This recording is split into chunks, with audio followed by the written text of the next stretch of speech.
Hello students, आज जो अपने लोग पढ़ने वाले वो हम लोग पढ़ने वाले C R circuits. C R circuits क्या होते हैं? सी मतलब होता है कैपेसिटर और आर मतलब होता है रेजिस्टेंस। मतलब ऐसे सर्किट जिसमें कैपेसिटेंस और रेजिस्टेंस एक साथ लग जाते हैं। ठीक है, तो सबसे पहला कॉन्सेप्ट क्या होता है कि इन सी आर सर्किट में जो कैपेसिटर होता है उसको हम लोग चार्ज कैसे करते हैं। बेसिकली जो पहला कॉन्सेप्ट हमारा वो है चार्जिंग ऑफ अ कैपेसिटर का। तो कैपेसिटर को अगर हम लोग चार्ज करना चाहते हैं तो अगर हम लोग ये मान लें कि अगर कोई ऐसा सर्किट है जिसमें सिर्फ और सिर्फ अगर सी लगा है, मतलब कैपेसिटर लगा है, सिर्फ यहाँ कैपेसिटर लगा, एक बैटरी इसको कनेक्ट कर दिया, तो अगर केवल कैपेसिटर लगाओगे तो उसको चार्ज होने में बिल्कुल भी टाइम नहीं लगेगा।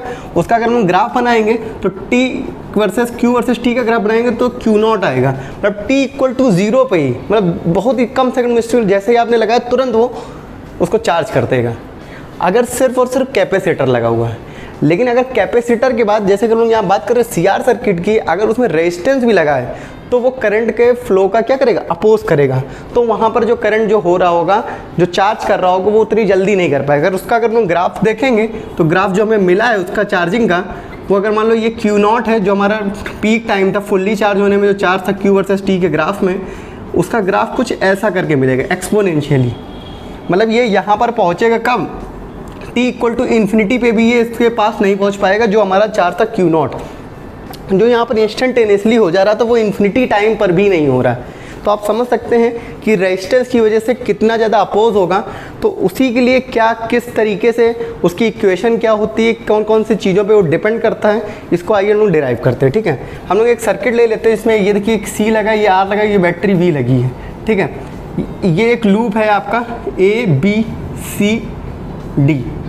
इस लूप में जितने भी पोटेंशियल डिफरेंस है सबका जो सम होगा वो 0 होगा। अब हम लोग डिराइव करने की कोशिश करने वाले हैं कि कौन सा ऐसा एक्सप्रेशन है जिससे हम लोग किसी भी एक टाइम पर अगर हम लोग देखना चाहें कितना चार्ज हुआ है, चार्जिंग की जो प्रोसेस में कितना चार्ज हुआ, अगर वो निकालना चाह रहे हैं तो कैसे निकालेंगे। ठीक है ना, तो वो एक्सप्रेशन बदलेगा, उसमें T की वैल्यू बस हमें रखनी रहेगी, तो हम किसी भी इंस्टेंट पर हम लोग निकाल सकते हैं कितना चार्ज रहेगा। तो आइए सबसे पहले समझते हैं कि अपने लोगों ने एक लूप ले लिया है BCDAB, वो आपको पिछले वाले ग्राफ में दिख गया होगा। ठीक, उसमें अगर लोग देखते हैं, चलिए एक बना देता हूँ मैं यहाँ पर आप लोगों के लिए, 2 सेकंड में बन जाएगा। ये अभी आपने पीछे देखा था, ये डायग्राम बना हुआ था, ये देखिए ये रहा आपका। ये एक बैटरी लगी हुई है V वोल्ट की, कैपेसिटर लगा है C, ये लगा रेजिस्टेंस, इसके अक्रॉस जो पोटेंशियल डिफरेंस होगा वो क्या होगा? Q/C होगा, Q इक्वल टू CV से, इसके अक्रॉस क्या होगा? V इक्वल टू IR होगा, ये V इक्वल टू Q/C होगा। ठीक, ये पॉइंट हम लोगों ने ले लिया B, इसका आ गया C, ये हो गया D, ये हो गया A। तो ये हमारा क्या हो गया? Loop BCDAB। इस लूप में जितने भी पोटेंशियल डिफरेंस होंगे उसका सम क्या होगा? 0 होगा। तो सबसे पहले इसमें अगर sigma delta V is equal to 0, तो सबसे पहले अगर हम लोग जाएंगे तो सबसे पहले पहला इसका साइन दे देते हैं, ये प्लस माइनस, और ये माइनस होगा, ये प्लस होगा। ठीक, छोटा वाला टर्मिनल नेगेटिव होता है, बड़ा वाला पॉजिटिव होता है।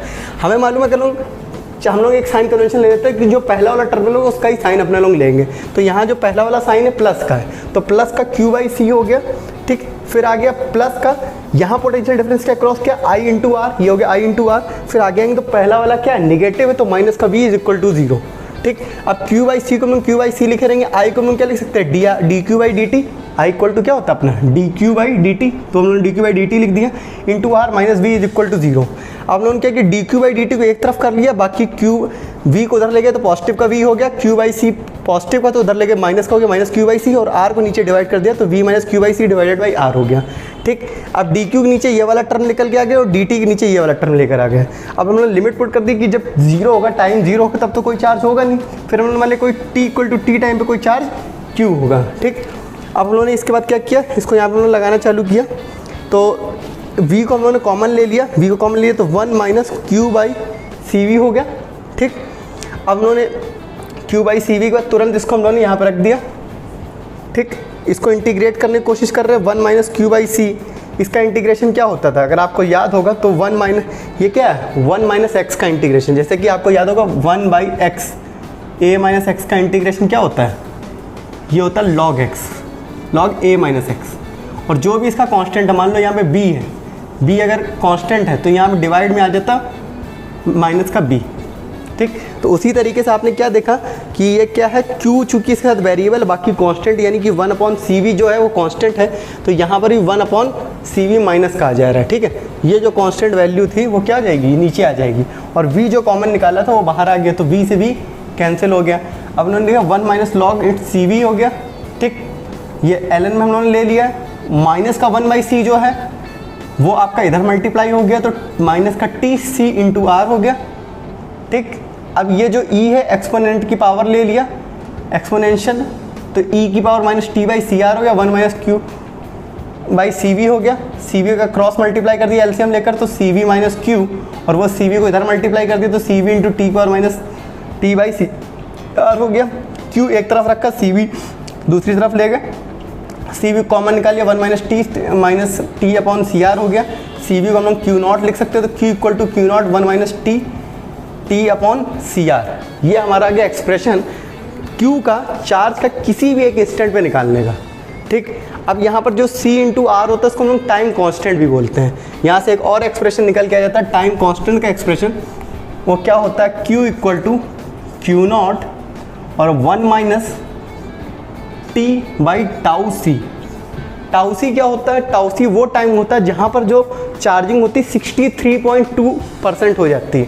मतलब क्या, अगर हम ये ग्राफ देखेंगे तो ये ग्राफ हमने आपको दिखाया था, शुरू में बनाया था क्यू नॉट, यहाँ पर कोई एक ऐसा ये time versus charge versus time का ग्राफ है, तो ये कोई टाउसी टाइम है। टाउसी टाइम पे इसकी जो चार्जिंग हो जाएगी वो क्या हो जाएगी 0.632 क्यू नॉट। मतलब क्या कि टाउसी जो टाउसी दिया, टाउसी को बोलते हैं हम लोग टाइम कांस्टेंट, टाउसी को हम लोग बोलते हैं टाइम कांस्टेंट। टाउसी बराबर आ जाएगा आपका टाइम कांस्टेंट, और इसका क्या मतलब होता है, it is a time eight which charging is, मतलब जो आपका कैपेसिटर इज 63.2% चार्ज। किसका 63.2? जो टोटल इनफाइनाइट पे था, जो t इक्वल टू इन्फिनिटी पे जो Q नॉट था ना, उसका ये 63.2% होता है, वो ये चार्ज, इसको बोलते हैं लोग टाइम कांस्टेंट। तो ये हम लोगों ने समझ लिया कि हाँ, कि जब भी चार्जिंग कर रहे हो तो वो एक्सप्रेशन क्या आएगा, कैसे आएगा, और उसमें जो टाइम कांस्टेंट का इंपॉर्टेंट टर्म होता है उसका क्या रोल होता है, क्या मतलब होता है। इसके अलावा भी अगर आपको कोई डाउट है तो आप नीचे कमेंट सेक्शन में पूछ सकते हैं, मैं आपके क्वेश्चंस को तुरंत आंसर करूँगा। Thank you very much. मज़ा आया, और मैं ये जो मज़ा है हिंदुस्तान के हर व्यक्ति को देना